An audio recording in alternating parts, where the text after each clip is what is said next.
Hello everyone! Samahan niyo po ako. Magluluto po tayo ngayon ng buttered garlic scallop. Ito yung mga ingredients na ating kailangan. Meron na po tayo ditong 500 grams na scallop, butter, garlic, soy sauce, at saka sugar. Kaya ayan, huwag na po nating patagalin to. Simulan na po natin ang pagluluto.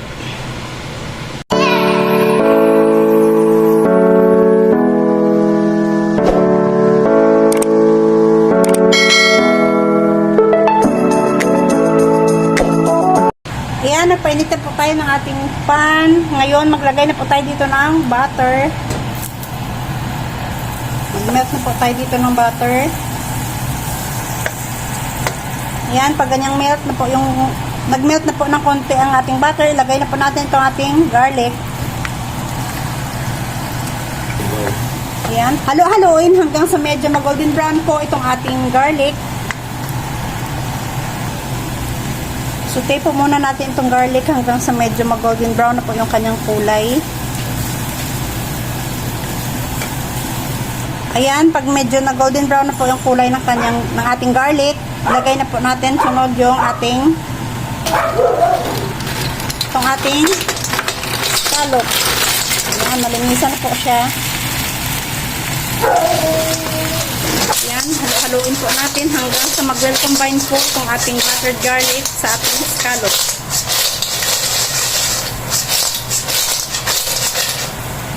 And then, maglagay naman po tayo dito ng ating soy sauce. At itong ating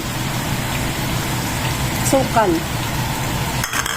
Lagyan natin ito ng konting tubig para maghalo po ang kanyang lasa.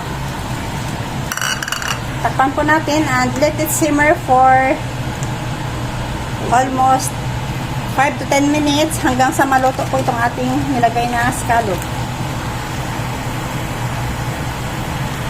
Ayan. After ng 10 minutes, ayan na po yung kanyang itsura. Set aside na po muna natin ito at timplahan ang kanyang sauce.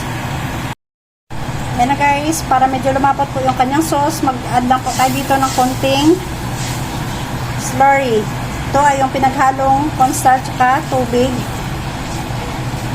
Lagay po natin yan sa ating sauce para medyo lumapat po itong ating sauce.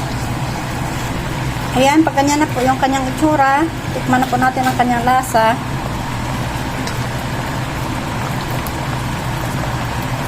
Ayan, okay na po siya. Pwede na po natin itong i-turn off sa ating heat.